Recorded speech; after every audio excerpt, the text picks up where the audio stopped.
और अब खबरें विस्तार से। सबसे पहले खबर कर्नाटक को लेकर। कर्नाटक के सीएम पर कांग्रेस में मंथन जारी है, यानी कर्नाटक का चीफ मिनिस्टर, कर्नाटक का सीएम कौन होगा, इसका जवाब अभी भी सामने नहीं आया है। सीएम पद के दोनों उम्मीदवार दिल्ली में हैं। कांग्रेस अध्यक्ष मल्लिकार्जुन खड़गे के घर पर एक अहम बैठक हुई। मुख्यमंत्री पद की होड़ के बीच कांग्रेस नेता राहुल गांधी ने मंगलवार को पार्टी अध्यक्ष मल्लिकार्जुन खड़गे से मुलाकात की और राज्य में सरकार गठन पर चर्चा की।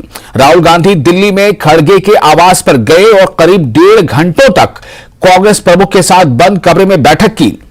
मल्लिकार्जुन खड़गे के आवास पर हुई बैठक में उनके और राहुल गांधी के अलावा पार्टी के संगठन महासचिव केसी वेणुगोपाल और कर्नाटक प्रभारी रणदीप सुरजेवाला शामिल हुए। वहीं डीके शिवकुमार और सिद्धरमैया ने अलग अलग मल्लिकार्जुन खड़गे से मुलाकात की।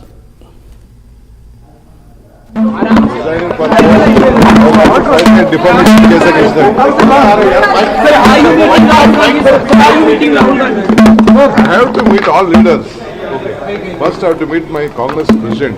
Why should I tell all those things? Why I should tell all those things? And some of them are reporting that I will resign and all bullshit. Nothing. My mother is my party. I built this party. No question. My high command is there. My party is there. Our MLAs are there. 135. और देश में लोकसभा चुनाव 2024 के लिए लगभग 1 साल रह गए हैं। ऐसे में सत्ता पर काबिज बीजेपी से मुकाबला करने के लिए फिर से विपक्षी एकता की बात हर तरफ हो रही है। इसके लिए विपक्ष के कई दिग्गज एक दूसरे से मिल रहे हैं और अपना बयान भी दे रहे हैं। इसी कड़ी में विपक्षी एकता को लेकर ममता बनर्जी के बयान पर समाजवादी पार्टी के अध्यक्ष अखिलेश यादव ने प्रतिक्रिया दी है। अखिलेश यादव ने कहा है कि नीतीश कुमार, ममता बनर्जी, केसीआर और अलग अलग राजनीतिक दल इसका रास्ता निकालने की कोशिश कर रहे हैं। जहां भी कोई पार्टी मजबूत होगी, उन सभी जगहों पर चुनाव उनके नेतृत्व में लड़ा जाएगा। गौरतलब है कि पश्चिम बंगाल की मुख्यमंत्री ममता बनर्जी ने बीते सोमवार को उन राज्यों में कांग्रेस को समर्थन देने की पेशकश की जहां कांग्रेस मजबूत है, बशर्ते राज्य में कांग्रेस की तरह उनकी तृणमूल कांग्रेस को भी समर्थन मिले। आदरणीय नीतीश कुमार जी, आदरणीय ममता बनर्जी जी, केसीआर साहब और बहुत सारे दल इसी कोशिश में हैं कि कोई रास्ता निकले और जो दल जहां मजबूत है उस दल के नेतृत्व में चुनाव लड़ा जाएगा। मोदी सरकार के 9 साल पूरे होने के मौके पर भव्य आयोजन के साथ नए संसद भवन का उद्घाटन हो सकता है। मई के आखिरी सप्ताह में इसका उद्घाटन पीएम मोदी कर सकते हैं। हालांकि अभी आधिकारिक तौर पर इसकी पुष्टि नहीं हुई है। दरअसल 26 मई 2014 को पीएम नरेंद्र मोदी ने प्रधानमंत्री पद की शपथ ली थी। इस नए संसद भवन के लिए मार्शल और कर्मचारियों की नई ड्रेस होगी। यह नई यूनिफॉर्म NIFT यानी निफ्ट ने डिजाइन की है। साथ ही यहां सुरक्षा के कड़े इंतजाम किए गए हैं। 4 मंजिला संसद भवन में 1224 यानी 1224 सांसदों के बैठने की व्यवस्था की गई है। प्रधानमंत्री नरेंद्र मोदी ने 10 दिसंबर 2020 को नई दिल्ली में एक कार्यक्रम में नए संसद भवन की आधारशिला रखी थी।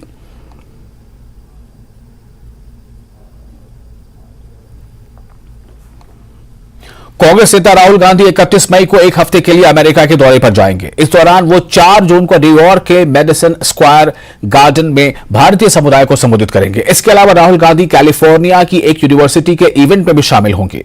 राहुल गांधी का पिछला विदेश दौरा काफी चर्चा में रहा था। वो मार्च में कैम्ब्रिज विश्वविद्यालय गए थे और उन्होंने इस दौरान केंद्र सरकार को लोकतंत्र और अल्पसंख्यकों के मुद्दों को लेकर घेरा था। राहुल गांधी ने कैम्ब्रिज यूनिवर्सिटी में छात्रों से बात करने के दौरान कहा था कि संसद में हमारा माइक बंद कर दिया जाता है।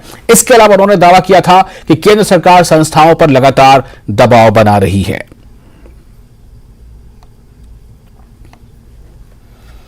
लैंड फॉर जॉब केस में सीबीआई ने एक बार फिर शिकंजा कसते हुए बड़ी कार्रवाई की है। पटना, भोजपुर से लेकर दिल्ली NCR तक 9 ठिकानों पर ताबड़तोड़ सर्च ऑपरेशन किया गया है। सभी ठिकाने लालू प्रसाद के करीबियों के और आरजेडी नेताओं के ही हैं। एक रिपोर्ट देखिए।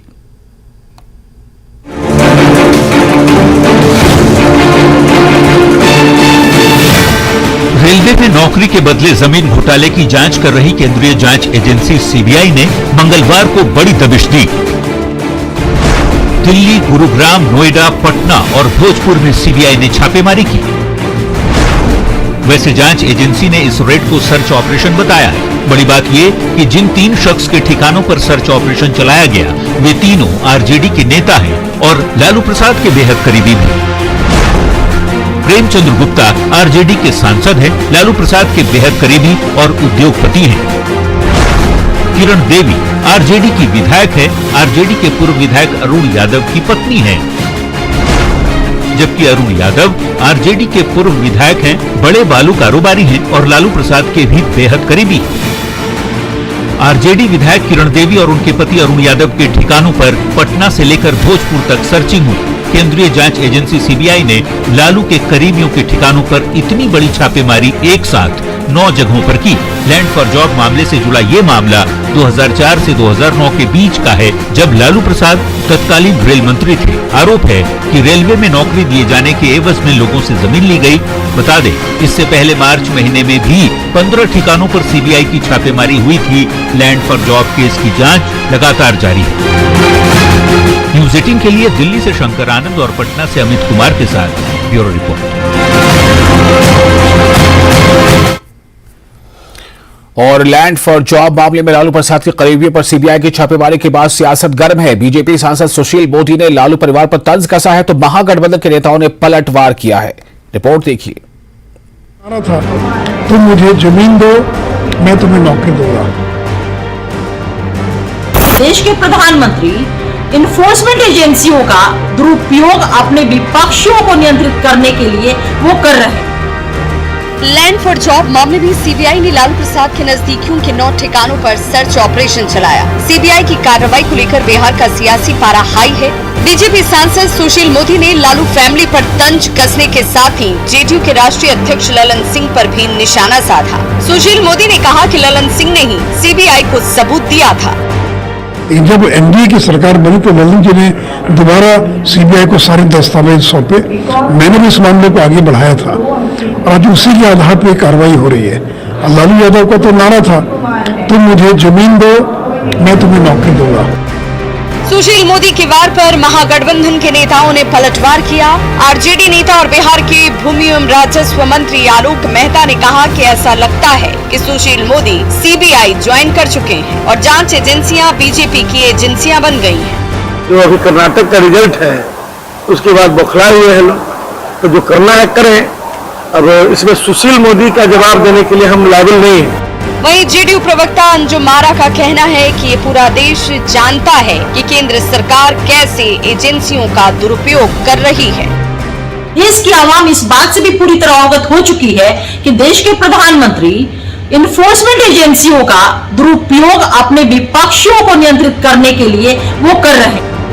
लैंड फॉर जॉब मामला लालू प्रसाद के रेल मंत्री काल का मामला है। लालू परिवार पर नौकरी के बदले जमीन लिखवाने का आरोप लगा है। इस मामले में लालू प्रसाद और तेजस्वी यादव तक से पूछताछ की जा चुकी है। जब जब जांच एजेंसियां कार्रवाई करती हैं, तब तब बिहार में सियासी आरोप और प्रत्यारोप का दौर तेज हो जाता है। न्यूज 18 के लिए पटना से शैलेंद्र और अमित कुमार की रिपोर्ट। और लैंड फॉर जॉब मामले में लालू प्रसाद के करीबियों पर सीबीआई की छापेमारी के बाद सियासत घर पर बीजेपी सांसद सुशील मोदी लालू परिवार पर तंज कस रहे हैं तो महागठबंधन नेताओं ने पलटवार किया है। ये तो अभी आपने देखा। अगर बता दें, सुप्रीम कोर्ट में जजों के लिए स्वीकृत 34 पदों में से 2 पद खाली हैं। जी हां, स्वीकृत। एक बार फिर बता दें, बड़ी अहम खबर है। खबर यह है कि सुप्रीम कोर्ट में जजों के लिए स्वीकृत 34 पदों में से 2 पद खाली हैं। कॉलेजियम ने मंगलवार को आंध्र प्रदेश हाईकोर्ट के चीफ जस्टिस प्रशांत कुमार मिश्रा और वरिष्ठ वकील केवी विश्वनाथन की नियुक्ति के लिए केंद्र सरकार को सिफारिश भेजी है। अगर सरकार इन सिफारिशों को मान लेती है तो 2030 में विश्वनाथन सीजेआई बन सकते हैं। कोयम्बटूर के मूल निवासी विश्वनाथन सीजेआई बनते हैं तो justice SM Sikri, UU Lalit और पीएस नरसिम्हा के बाद सीजेआई बनने वाले वे चौथे वकील होंगे। जस्टिस प्रशांत कुमार मिश्रा को 13 अक्टूबर 2021 को आंध्र प्रदेश हाई कोर्ट के मुख्य न्यायाधीश के रूप में नियुक्त किया गया था। जस्टिस प्रशांत कुमार मिश्रा इससे पहले छत्तीसगढ़ हाईकोर्ट में कार्यवाहक मुख्य न्यायाधीश भी रहे हैं। उन्होंने छत्तीसगढ़ हाईकोर्ट के जज के रूप में भी कार्य किया है। वहीं केवी विश्वनाथन सुप्रीम कोर्ट के वरिष्ठ अधिवक्ता हैं। एक और अहम खबर, मीरवाइज फारूक हत्या मामले में श्रीनगर में स्पेशल डीजी सीआईडी ने एक प्रेस कॉन्फ्रेंस की। इस प्रेस कॉन्फ्रेंस में उन्होंने बताया कि इस मामले में भगोड़े जावेद भट्ट और अयूब भट्ट को सीबीआई ने अपनी गिरफ्त में ले लिया है। इस मामले में 5 में से 2 गुनहगार एनकाउंटर में मारे जा चुके हैं और 1 गुनहगार जेल में उम्र कैद की सजा काट रहा है, जबकि बाकी के 2 अब इस मामले में कानूनी कार्रवाई का सामना करेंगे। केस जो है FIR number 61/1990 original police station Nageen का, वो केस जाके 2009 में खत्म हुआ, यानी कि कम से कम 10 साल उसको लग गए, 9 साल लग गए उसको। टाडा कोर्ट में जब कन्विक्शन हुई, अयूब डार को लाइफ सेंटेंस हो गया और बाकी 4 जो थे वो जब ट्रायल में गए तो वो 4 लोग भगोड़े थे, दे वर ऑल अब्सकंडी। उसमें जो मेन गिरोह का जो लीडर था अब्दुल्ला बंगरू, वो ट्रायल के दौरान एनकाउंटर में मारा गया। यानी कि एक्चुअली 4 लोग जो है इंग्लिश में जैसे कहते हैं कि they were on the run.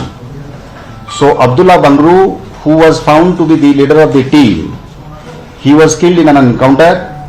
Subsequently Rehman Shigan करके एक और अक्यूज्ड था, वो भी मारा गया एनकाउंटर में।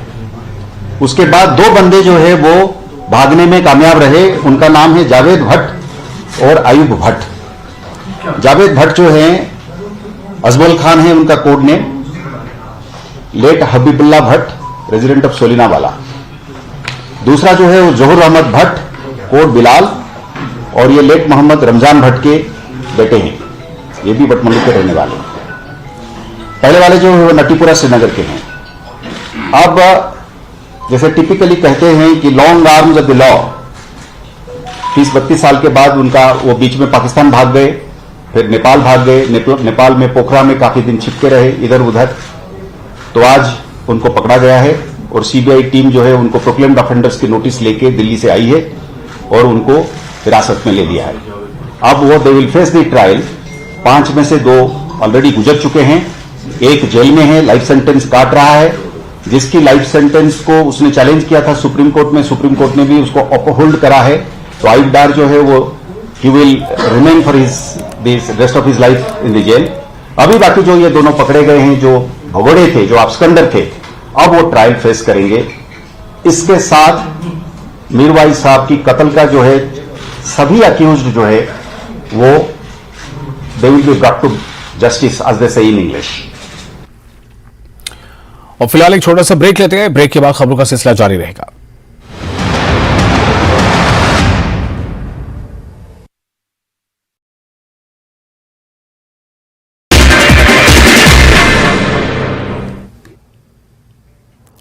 नमस्कार, धार भी रफ्तार भी में आपका बहुत स्वागत करते हैं। मैं हूं आपके साथ हिना जुबैर। शुरुआत करेंगे अहम खबरों से। उपराज्यपाल जम्मू कश्मीर मनोज सिन्हा ने अनंतनाग का दौरा किया। मनोज सिन्हा ने किसान संपर्क अभियान में किसानों और पीआरआईज को संबोधित किया। उपराज्यपाल ने किसानों की जागरूकता के लिए लगाए गए विभिन्न स्टॉल्स का भी निरीक्षण किया। हज यात्रा से पहले हवाई किराए में बढ़ोतरी, जम्मू कश्मीर के हज यात्रियों में निराशा। हज कमेटी की चेयरपर्सन सफीना बेग की सरकार से किराया कम करने की मांग। इस बार भारत सरकार आज़मीन हज की मदद और सुविधाएं मुहैया कराने के लिए 463 मेडिकल, पैरामेडिकल और प्रशासनिक कर्मचारियों को सऊदी अरब भेज रहा है। इन लोगों में जम्मू कश्मीर के डॉक्टर और अन्य स्टाफ भी सऊदी अरब जा रहे हैं। कर्मचारियों की ट्रेनिंग इन दिनों दिल्ली में चल रही है। जम्मू कश्मीर के डॉक्टर समेत पूरा स्टाफ ट्रेनिंग के लिए पहुंचा है। राजौरी के जुझार सिंह ने जम्मू कश्मीर और मुल्क का नाम रोशन किया। उन्होंने 25 मीटर पिस्टल निशानेबाजी प्रतियोगिता में 2 कांस्य पदक जीते। नौशेरा पहुंचने पर लोगों ने उनका भव्य स्वागत किया। जम्मू के एक नाबीना लड़के की उपलब्धि, सीबीएसई की परीक्षा में 93% अंक हासिल किए।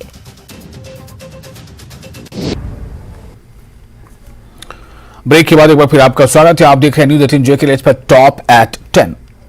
अब जरा पाकिस्तान की हालत देखिए। मैं पाकिस्तान में जो इस वक्त हिंदू स्थिति बनी हुई है वहां के हालात पे ये रिपोर्ट आपको दिखाने जा रहा हूं। पाकिस्तान के जो नेता कल तक भारत के खिलाफ जहर उगलते थे, आज वही नेता अपने ही मुल्क में मारे मारे फिर रहे हैं, पुलिस के डर से सड़कों पर भाग रहे हैं। ठीक वैसे ही जैसे हमारे यहां गुंडे मवाली पुलिस को देखकर भागा करते हैं। देखिए आज पुलिस के डर से कैसे भागे पाकिस्तान के पूर्व मंत्री फवाद चौधरी।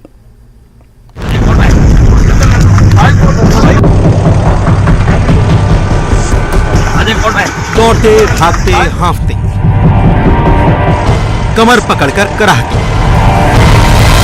और फिर अपने मादरे वतन पाकिस्तान पर ही सवाल उठाते ये हैं पाकिस्तान के पूर्व मंत्री फवाद चौधरी।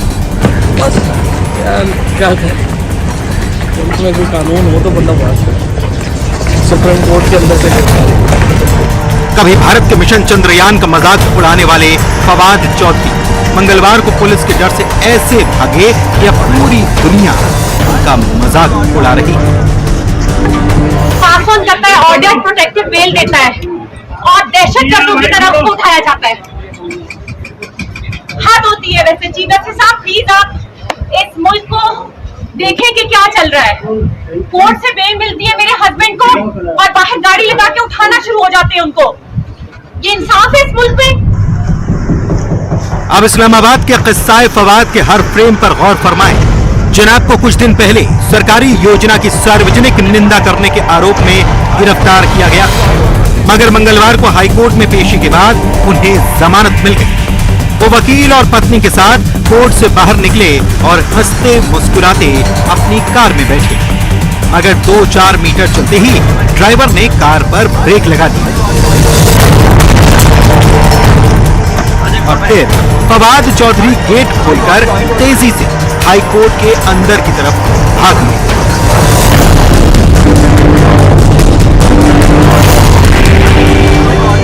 पीछे पीछे उनके वकील भी भागे। भागते भागते भारी भरकम शरीर वाले फवाद चौधरी की हालत पस्त हो गई। न चला जा रहा था न कुछ कहा जा रहा था।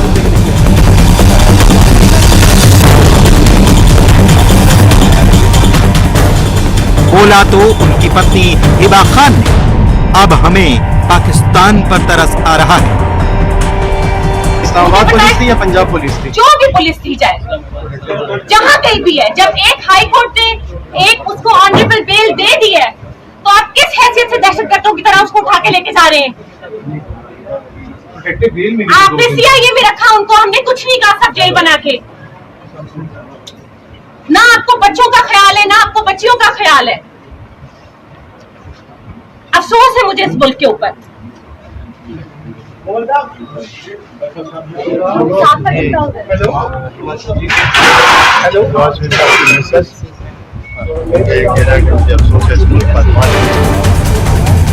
भागते और भागते भागते हांफने के बाद फवाद चौधरी का एक और वीडियो सामने आया, जिसमें वो कमर पर हाथ रखकर कराहते दिखे।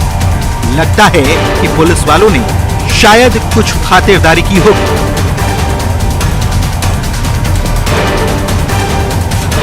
Bureau report, news 18।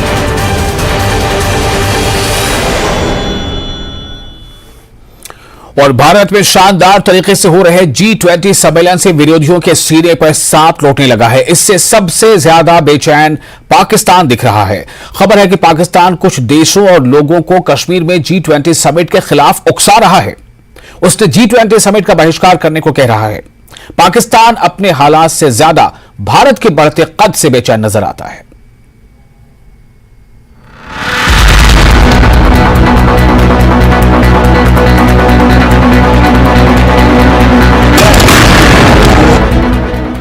ये दो तस्वीर देखिए, पहली पाकिस्तान की और दूसरी हिंदुस्तान की। भारत से अलग होने के बाद से ही भारत से चलने वाला पाकिस्तान अब अपने कुकर्मों की वजह से जल रहा है।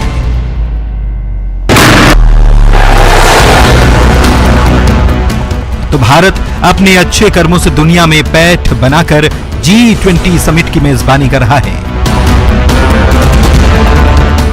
पाकिस्तान में सेना से लेकर सुप्रीम कोर्ट तक के विरोध में परचम लहरा रहे हैं, तो भारत में G20 के निशान वाले झंडे लहरा रहे हैं।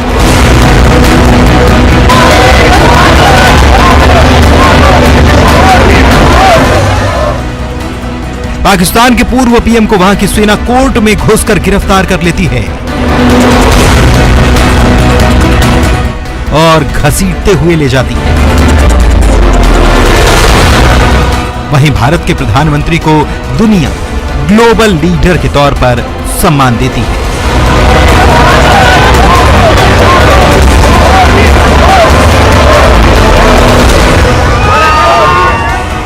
लेकिन दुनिया भर से भारत को मिल रहा ये सम्मान सशक्ति मुल्क में सुबक रहे पाकिस्तानियों को रास नहीं आ रहा।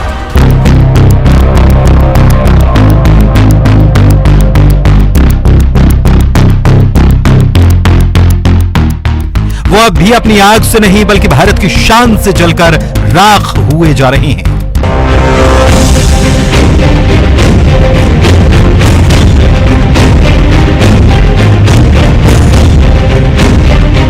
न्यूज 18 को इंटेलिजेंस सूत्रों से जो खबर मिली है उसके मुताबिक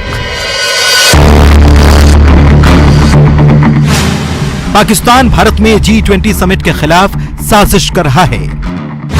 पाकिस्तान कई देशों को G20 समिट के बहिष्कार के लिए उकसा रहा है। भारत में G20 समिट के खिलाफ सोशल मीडिया पर अभियान चला रहा है। भारत में G20 समिट को लेकर विरोध प्रदर्शन करा रहा है। एजेंसियों को ऐसे 100 लोगों के प्रोफाइल और नंबर मिले हैं जो भारत में G20 के खिलाफ साजिश रच रहे हैं।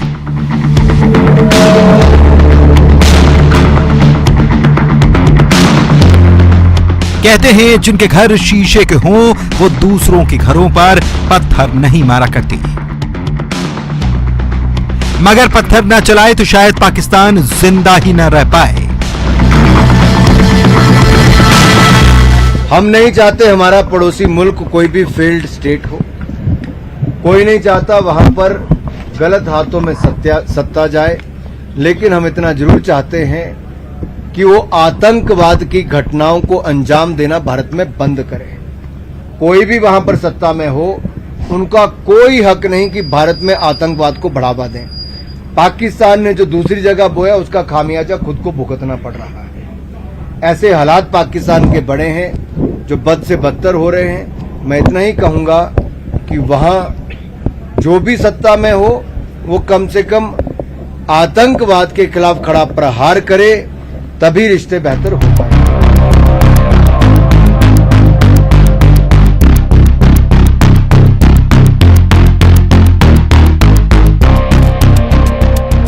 अब इन जनाब का तारुफ और इनकी करतूत जानिए। नाम है फर्नांड डी वेरेंस। वैसे तो इनकी गिनती बड़े विद्वानों में होती है, लेकिन शायद पाकिस्तान ने इनका दिमाग भी हाईजैक कर लिया है।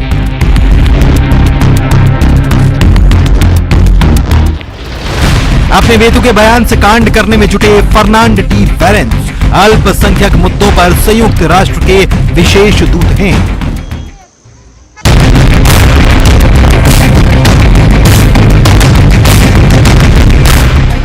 लेकिन कश्मीर में होने वाले G20 समिट को लेकर इन्होंने एक ऐसा बयान दिया जिससे लगा कि ये संयुक्त राष्ट्र नहीं बल्कि पाकिस्तान के दूत बन गए हैं।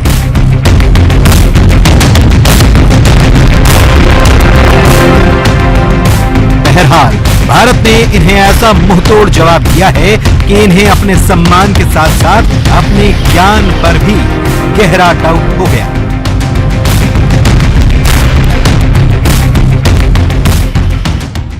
जेनेवा में यूएन में भारत के स्थायी मिशन की तरफ से फर्नांड डी वेरेंस के बयान पर तल्ख जवाब देते हुए कहा गया। श्रीनगर में G20 की बैठक पर फर्नांड डी वेरेंस का बयान निराधार और अनुचित है। उन्होंने ऐसा बयान देकर गैर जिम्मेदाराना काम किया है। यह भारत का विशेष अधिकार है कि वो अपने देश में G20 की बैठक कहां कराएगा।